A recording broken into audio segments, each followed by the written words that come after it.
Hello, and welcome to the Motor Trade Radio podcast, powered by Cazoo, with Philip Nothard and Curtis Hutchinson, bringing you all the chatter that matters across the car retailing sector, from factory to forecourt.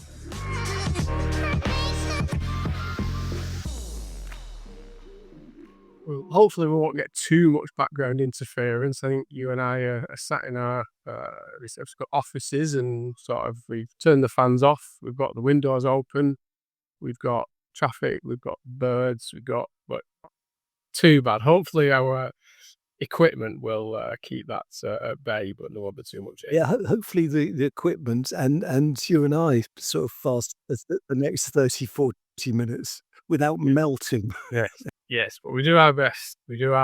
But hopefully everybody listening this morning is enjoying the weather, and I suspect looking forward to tonight's football.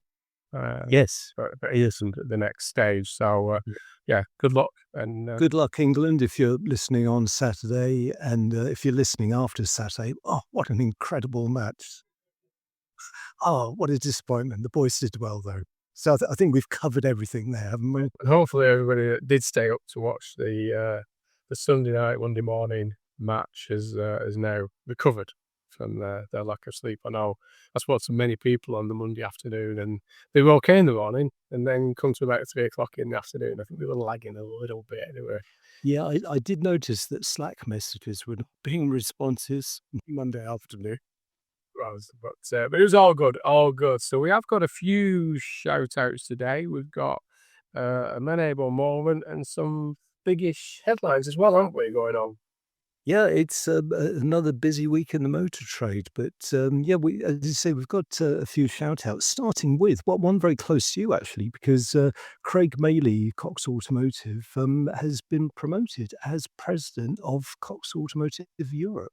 Yeah, I mean, I previously reported into Craig, and it's a fantastic move for Craig and for the organisation. And this is on the back of Martin Forbes, who many will know as the international president. He's now actually moved to the US, so he's now based and lives in Atlanta with his family.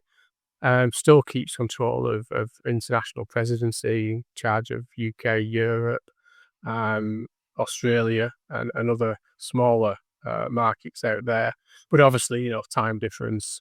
He needed that reporting line for UK, Europe as a single line of contact and reporting, and he's taken on mobility and fleet additionally. So he's got more work. That is a big job.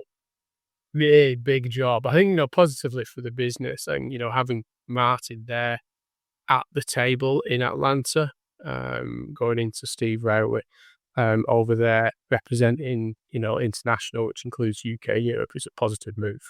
So it's great now that, he's there at the table discussing and sharing. But again, great move for Craig. Couldn't think of anyone better for that, with his strategic background as well as previously as chief strategy officer.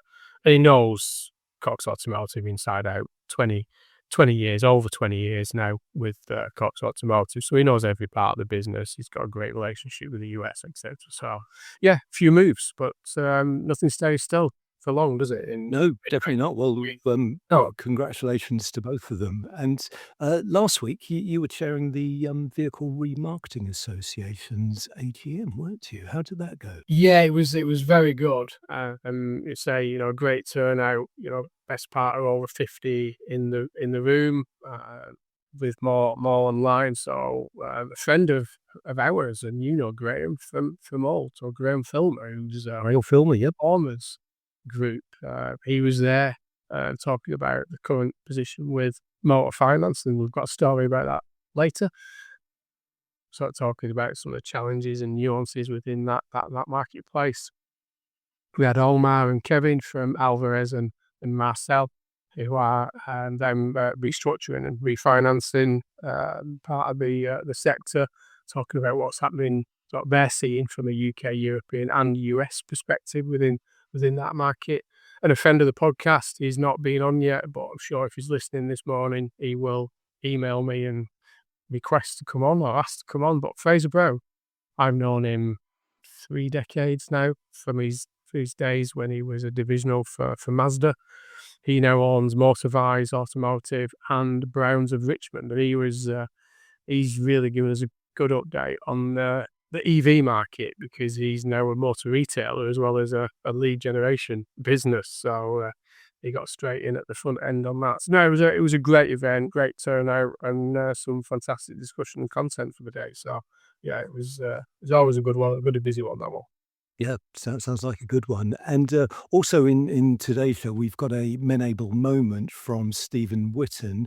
And this week's theme, or this month's theme, is curiosity creates better leaders. And Stephen includes a top tip for what you as a leader can do on Monday. Sounds very specific. So can't wait to find out what that is. If you're a supplier and would like us to profile your business and reach our audience of dealer group bosses, managers, and decision makers on one of our Motor Trade Radio supplier special episodes, then get in touch at motortraderadio@yahoo.com. Companies already featured in our suppliers specials include Autoglim Lifeshine, Impel, Prospecting Dynamics, and Jigcar. You can find them all in your podcast feed and many more, along with our recent OEM specials with new EV brands including Verizon, Ion, and Shangan. And we also caught up recently with Suzuki. And if you'd like us to profile your business, then just message us at motortraderadio@yahoo.com. You're listening to the Motor Trade Radio podcast, powered by Cazoo. Headlines this week come from AM, Car Dealer, Motor Trader, Motor Trade News, and the Financial Times. So the first half of this week's show, we've got June's new car and van registrations from the SMMT, and they're particularly relevant this month, as it also means we can look at how the market's performed over the course of the first 6 months of the year. So how did June perform? Well, it's good news. New car registrations were up. EVs accounted for 30% of all sales, their highest percentage so far this year. We've got some analysis on how the new entrant Chinese brands performed both in June and in the year to date from industry watcher Harry Bott. Philip will have an update on how new car markets performed across Europe and in the US. And good news too for van sales, which were also up in June, marking a third consecutive month of growth. Also in the news, Chinese brand Skywell stalls in the UK as it looks for a new distributor. And then in the second half, we have the latest update on why the car finance compensation scheme has been delayed and why the FCA is unhappy about it. And closely linked, why customers still expect dealers to sell them finance and reward those who do with higher net promoter scores. And we'll finish off with some positive news on how consumer interest in used EVs is reaching a tipping point. You're listening to the Motor Trade Radio podcast, powered by Cazoo.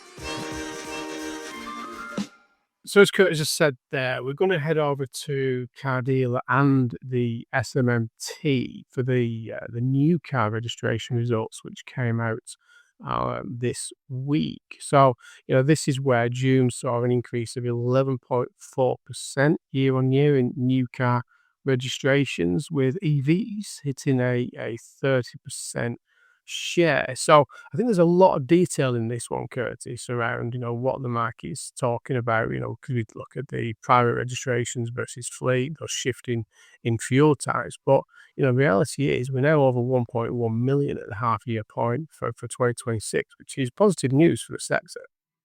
It is, yeah. So June saw a total of 213,166 new cars registered. And that was actually the strongest June performance for the month since 2019, so since those pre-COVID days. And growth was seen across every sales channel, with private registrations up 12.5%, fleets registrations up 10.5%, and business registrations up 17%. And fleets continued to dominate the market, accounting for almost 6 in 10 new cars registered. But there's some interesting dynamics playing out, isn't there, in that split between private and fleet? Because yeah, whilst it was a good month for private, up 12.5%, the market share is still only 37.8% for the month. Yeah, and I mean, that's it, isn't it? That, we've got to be very careful that, we can't ignore the growth. I mean, 11.4% month on month, year on year for the month of June, taking us 9.2% up year on year. So as I said earlier, just over 1 million at this point last year, and this year we're at 1.137 million. So we can't ignore that. I think the challenge with this is that, as you say there, Curtis, for the year to date, private is up 12.6% compared to the month on month, year on year at 12.5%. But, even year to date, we're still at 39.8% private registration share, which you and I remember that, those figures were close to like 50%. You'd have that equal share near enough between fleet, business and private. So, private is still significantly, as we've said there, lagging behind that fleet, and fleet is really dominating. But we know why. That's consumer challenges in with the political and economic climate. But at the same time, ownership of vehicles has shifted, hasn't it, over time, in the way customers are owning their vehicles with benefit in kind and opt out. Yeah, definitely. And, as we've both said, fleet was up. It is driving the market. And that's really reflected in the level of battery electric vehicle sales. So they took a 30% market share. So that's their highest monthly share so far of the year. Still behind is it 33% that is 34, yeah. 34, yeah, 34%. So still below that, but certainly heading in the right direction. While hybrids accounted for 14% and plug-in hybrids 12.5%. And the SMMT said that this surge in battery electric vehicle demand reflected, interestingly, the traditional end of quarter sales push by the OEMs, which we know about. Combined with something we've been talking about on the podcast for the last month or so, the higher fuel prices following the conflict. I think we can say ongoing conflict in the Middle East. Yeah, I think you're right. I think the data, something I'm analysing on a regular basis. When we talked about it, and we'll get on to it later in terms of the VR at AGM. Conversion rates for EVs and the used car market EVs has increased, and performance against cost new has also increased. So, we can't ignore the fact that the Middle East conflict and the impact on the pump prices has created, interest in both the new and used car market for battery electric vehicles, alongside better product, more products, lower cost of entry product in new for EVs as well. But I think, you called it out there, Curtis, that, year to date we're still at 26.6% market share for battery electric vehicles against the Z mandate threshold of 34%. The government is meant to be in a consultation period to review the Z mandate, but, the conversations I've had with government is at the minute things are on pause because of the incoming Prime Minister. And once he gets in, supposedly, on the 20th of July, following the World Cup final on the 19th of July, you go into summer recess. So Yes. not what's going to happen. And at the minute, work streams and consultations are being paused until further notice to understand what the new Prime Minister and his leadership team want to do. So there's a lot to play out, but clearly, we're on the right direction, but there's still a lot to do in there. There is, yeah. And because it's the halfway point of the year, I've had a look at some of the performances by brand. And as in any month and any time of the year, there's winners and losers. But just to call out, because we'll look specifically about the Chinese brands, because they did drive a huge proportion of the growth that we saw in June. So of some of the non-Chinese brands that had a particularly good month, Mini, they were up 56%, Renault was up 17%, Skoda up 10%, and Tesla up 58%. So particularly strong month for Tesla. And with Tesla, that drove up their year-to-date performance up 22%. But in terms of some of the losers, and I must say there are a lot of them, and as highlighted by my Daily pen. So Citroen were down 16% for the month. Cupra were down 15%. DS was down 92%. They sold just 44 units, and that does really put a question mark over the sort of long-term future of DS, that they haven't cracked the market, and if they're just selling 44 vehicles, 112 to date, that's a, that's a brand that's sort of soul searching, I suspect, at the moment. Others, Honda was down 38%, Hyundai down 11%, Land Rover down 20%, and the list does go on. Yeah, it's a shame, isn't it, really, that I think, as you say, we've seen it play out, particularly for the first half of this year, that push and that chase for market share as the established brands try and defend their market presence and market share.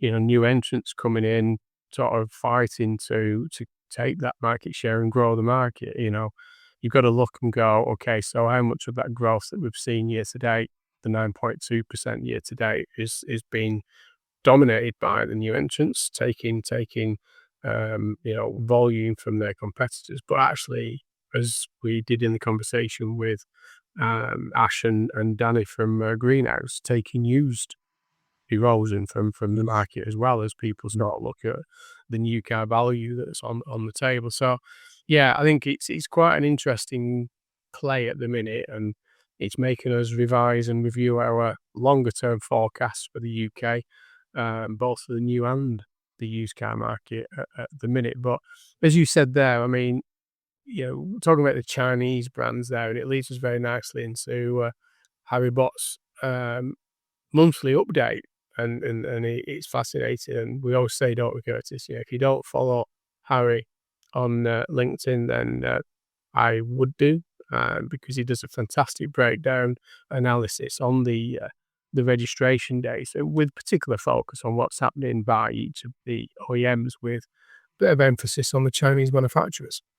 Yeah, it's a brilliant piece of analysis, and our thanks to Harry Bott for sending the details through to us. And what we'll do is, on the newsletter that goes out Monday morning, we'll put a link to his LinkedIn post, which has the chart, it has the data, and it has his analysis. But yes, he looks specifically at the impact of the new entrant brands, the Chinese brands, and he says that the whole market has grown by 95,710 vehicles this year.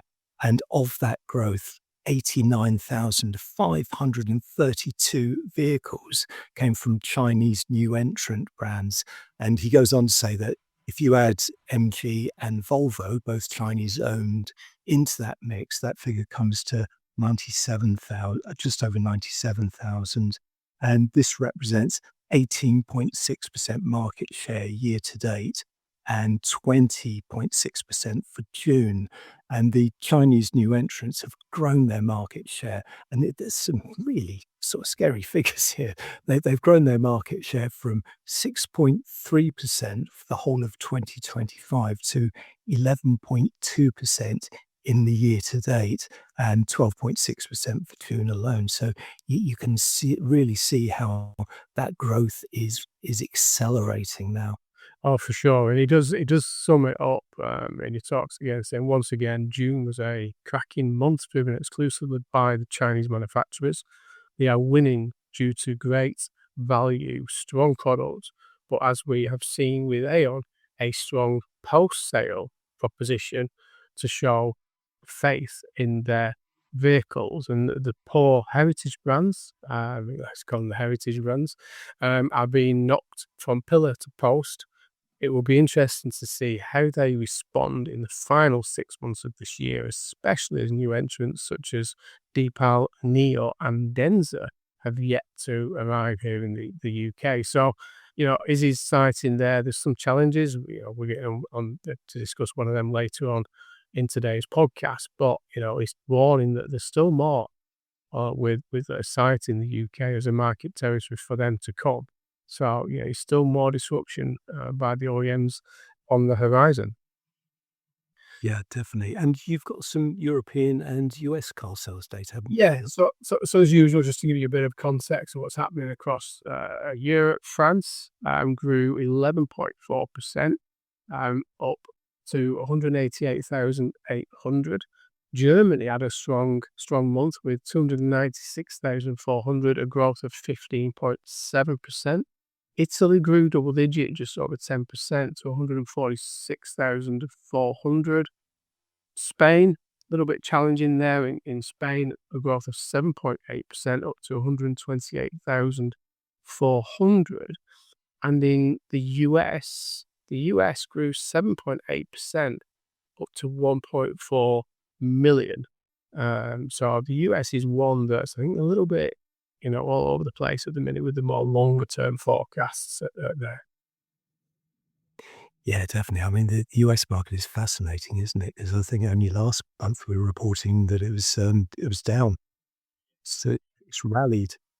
It's very seasonal. It is extremely seasonal, but I think we've got some van registration performance as well, which is a little bit more positive as well. It is, yeah, and it's from Motor Trader, and the headline is "Van Registrations Reveal EV Transition Lag." But it's despite the headline, it's actually welcome news this month from the new van market, because registrations are actually up just over 12% in June to 31,600 units, according to the SMMT's data. And this marks the third consecutive month of growth after it was a poor and slow start to the year. But we've now seen 3 months of consecutive growth, with registrations for the first half of the year increasing by 1.7% to 158,600 units, reversing the decline recorded during the same period last year.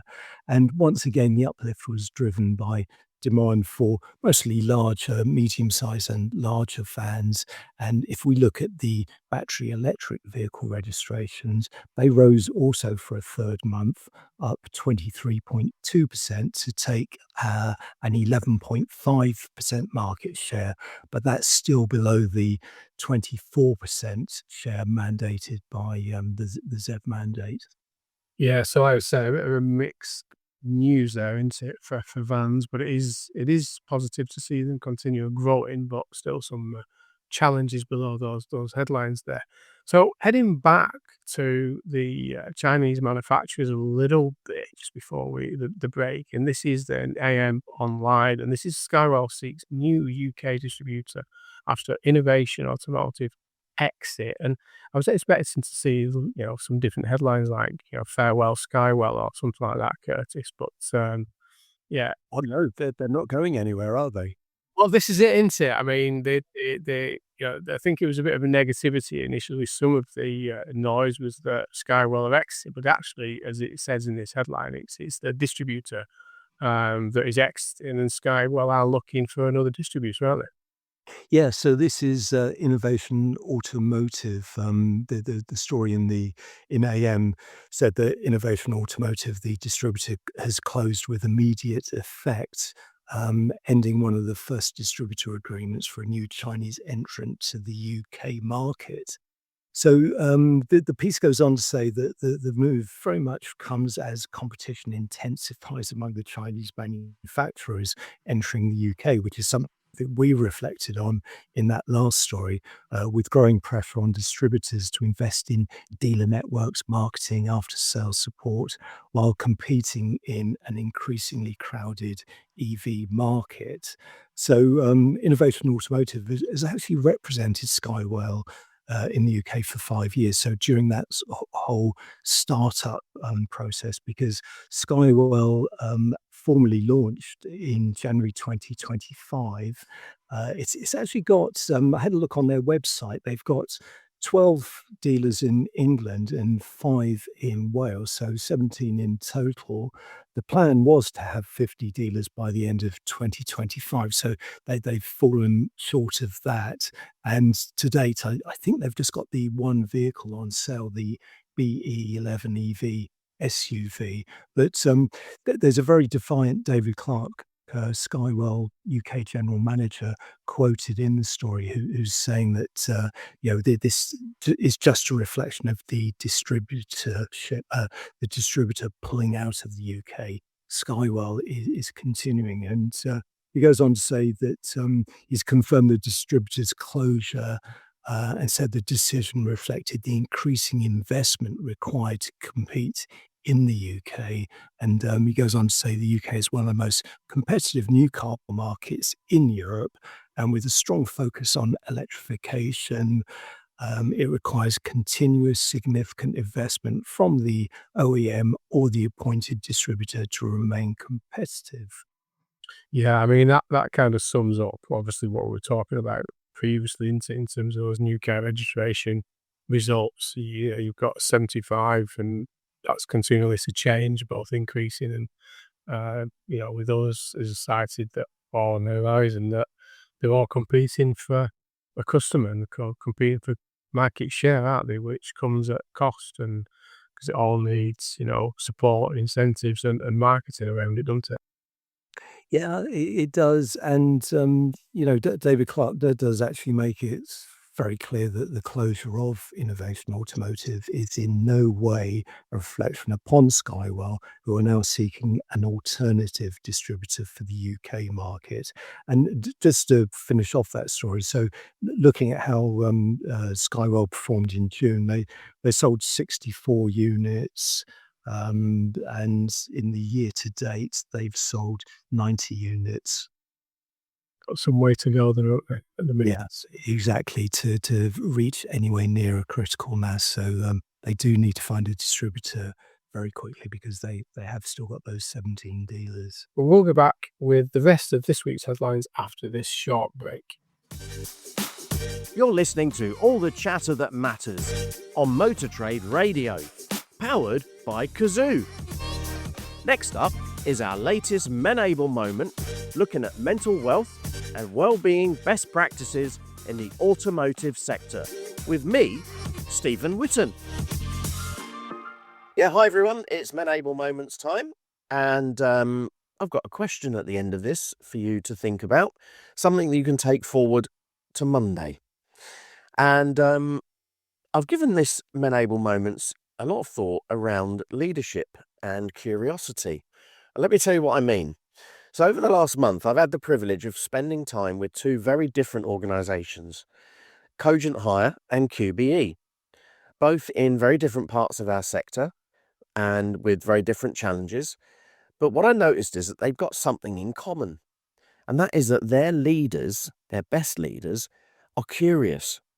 They're not curious about the numbers, although obviously that is important. They are curious about their people. And I noticed that they asked questions that went beyond performance. So it's questions like, what's getting in the way? Or what support do you need from me? And then on reflecting on that, I think to myself, here's why I think that matters. Because when people feel listened to, they speak up earlier. And as a result, problems get solved sooner. And ultimately, and this is something we've talked about a lot, customers get a better experience.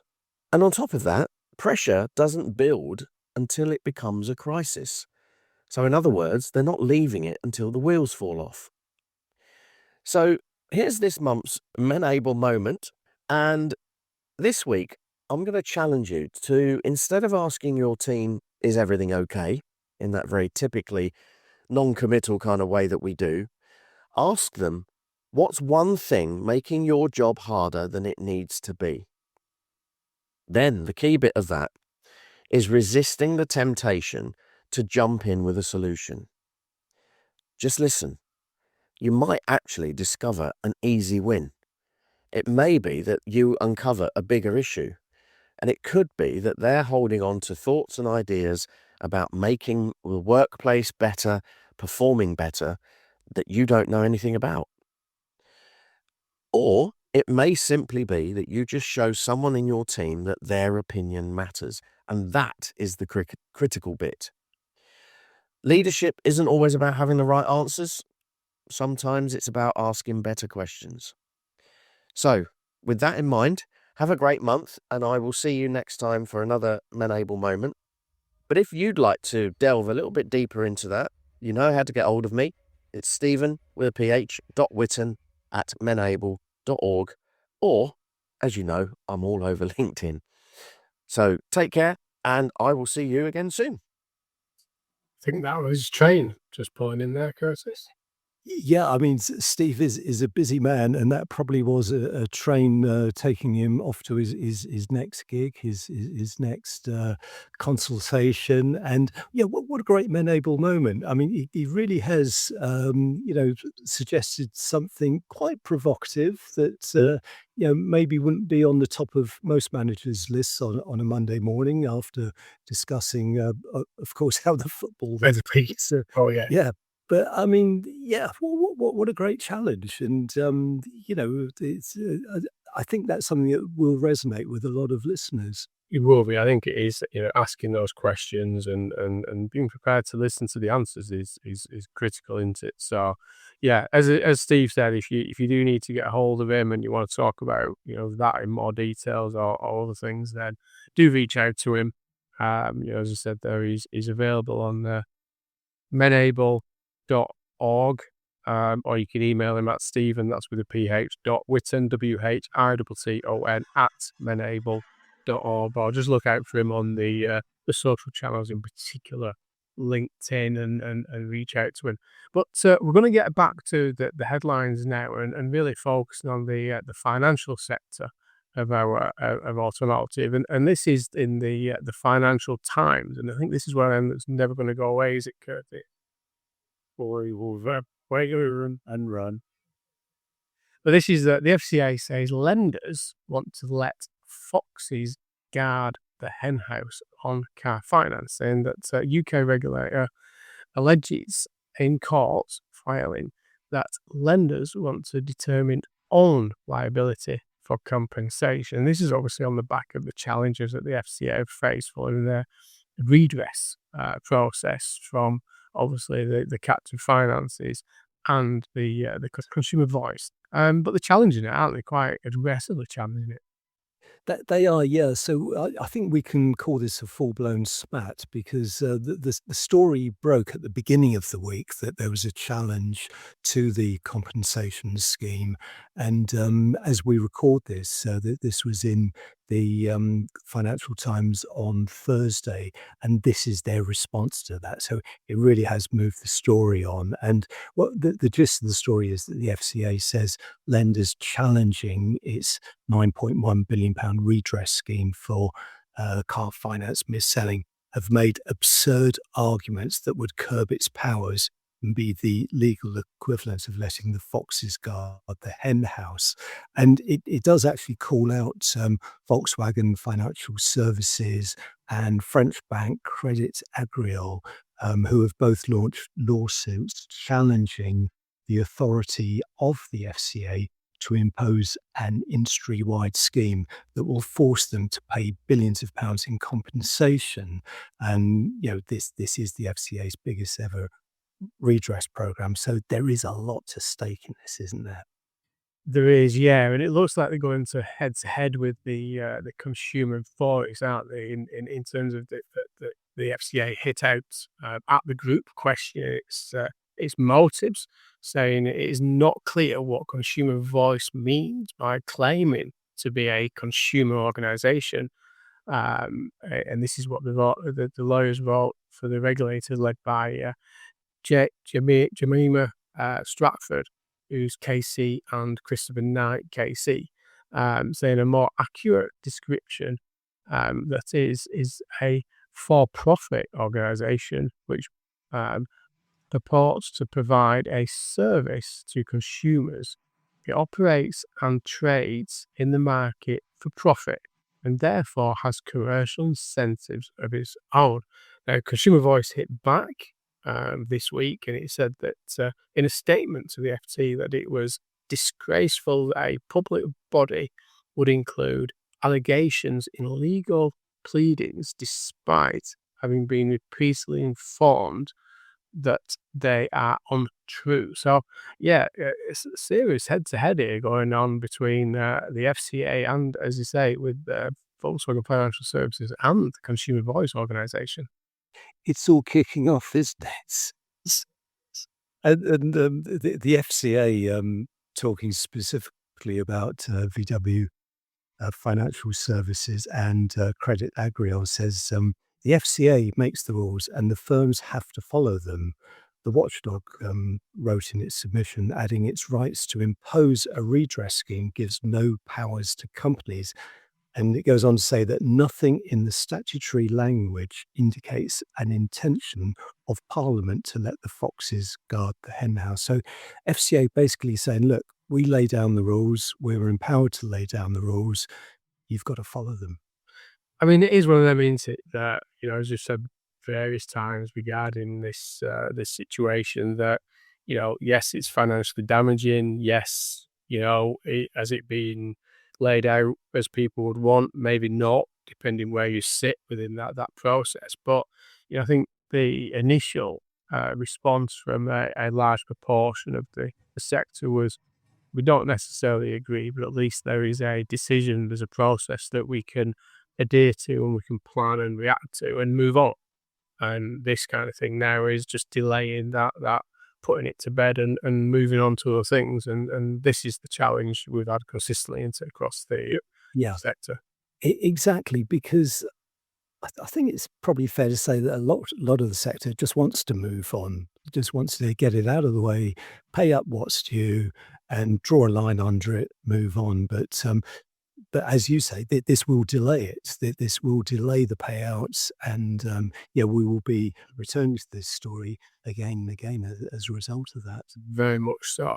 But moving on and connected with this is that over in Motor Trade news, that Showroom Finance offers boost the dealer the dealer's NPS score, and this is from Judge Services. Now, I know you work with the guys on this, but their research found that 64% of showroom customers are being offered finance, with dealers recording higher net promoter scores and finance is introduced. So really, consumers are voting there that they want the dealers to offer them the finance when they're going through that purchase of a vehicle. Yeah, and it's fascinating research, this. And I did work with Neil Adley, the MD of Judge Service, on this press release and on the research and the findings. And I mean, it does show that car buyers visiting showrooms expect dealers to offer them finance. And when they are offered finance, they respond positively. And the study is actually based on analysis of 1.7 million customer responses to it's a huge sample to Judge Services ProAct lost sales surveys, and they date back from 2022 to up to 2026. And as you say, it found that 64% of customers visiting showrooms are being offered finance. And Judge Service found that this rate has remained consistent since 2023. And the research found that the unprompted offer of finance continues to have a positive impact on net promoter scores, with dealers currently achieving scores of 46% when they do offer it unprompted. And that's actually up from 41% in 2024. So it really is just showing that customers going into dealerships, looking at new or used cars, they expect to be offered finance to help them on their way. Yeah, and I think it is a good thing because it is part of that process. It's part of a decision-making, process that a customer goes through when buying a new or a used car. And, I think, yes, the FCA and the situation over the years has highlighted, maybe a few bad apples in that, but, generally the sector understand, that finance is an important part of, the process. And, you've got to compete, and it's a very competitive market out there. So, no, I agree. And just to finish this off, Neil Ladley finishes this story with a quote saying that our research shows dealers are doing a decent job when it comes to introducing finance packages to customers. The data even identifies further opportunities to build on this by ensuring finance is consistently offered to all customers, not those just in the showroom. So some great advice to the dealers there from Neil Odley. And we've got another upbeat story to close off this week's podcast, and it's from Motor Trade News. And the headline is Consumer Interest in Used EVs Reaches Tipping Point, VRA Meeting Hears. So this is a report from the AGM that you chaired last week, Phil, and we spoke about it at the beginning of the programme. And it found used electric cars are at a tipping point where both consumer interest and values are increasing rapidly. So I should imagine this was quite a talking point at the event.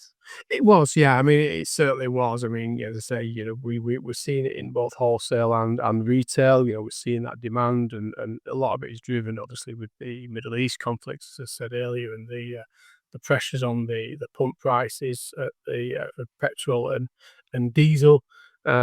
We were just talking about with the SMMT figures with that growth of new car registrations that are full battery electric, and obviously the growth of hybrids as well, as people look at that halfway point for moving into EV. But Fraser Brown, who as I mentioned earlier, known him for a few decades now, that not only does he run the Motorvise business, which is a lead generation or a consultancy kind of business, he's also got a motor retail business that, at one point it was selling just a few EVs, and then obviously he realized that how much, he could buy these vehicles for, what good value they offered, and sort of really got into it, and he shared on the day some fascinating insight into, what he's done, how he manages that process. But, really that seeing that growth, and I think, clearly, we had David Bilsby on when you were taking a well-earned holiday, Curtis, and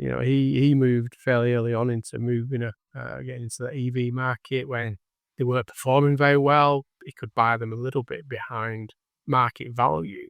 Then the Middle East conflict hit, and suddenly those vehicles that he might have been buying at 5, 10, 15% behind the guide prices, suddenly they were selling for guide price and more, as everybody started getting involved with them. And so I think, no, it's a good message. It's a positive message, and I think everybody agrees that even when the conflict is over, and we hear the news every day, 1 minute it's over, and then it kicks off again. But that we're actually potentially at a new benchmark on EVs, and particularly EV values within the sector.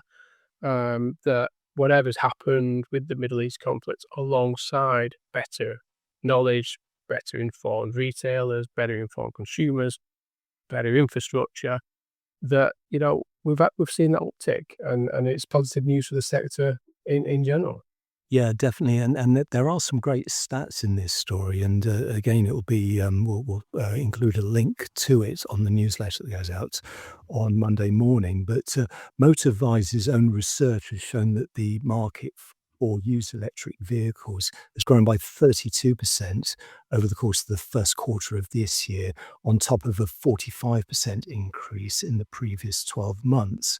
And Fraser Brown goes on to say, we can show potential buyers that as long as there is space at home for a charger, they should save a typical £154 a month on a 2 to 3 year old small car by going electric. So really quantifying the sort of typical savings, the average savings that some buyers can achieve. And that is that makes for a very tempting proposition, doesn't it? It does, and a nice takeaway quote in this is that it says that buyers come to us in a state of that we describe as EV curious, and then they embark on a process of education about what they can expect from EV electric vehicle car ownership, and that by their third conversation, they have generally won them over, and those that are the biggest skeptics initially often become the biggest advocates. So really, demonstrating there that the education and that process is key to finding these buyers for used battery electric vehicles. So yeah, all in all, it was very positive, and I'm sure we'll get Fraser on the podcast at some point in the future. Definitely. So that's it for this week. Hopefully we've brought the majority of the big headlines. As Curtis said, everything will be included on the newsletter on Monday morning. You do have if you're not following Harry Bott from MediaHawk, then I would suggest you should. Fascinating insight as always. It looks like the FCA redress is going to rumble on for some time, Curtis, I suspect, and I'm sure we'll be covering that story again in the future. It's almost like Dieselgate all over again, isn't it? That one up, don't we get one up?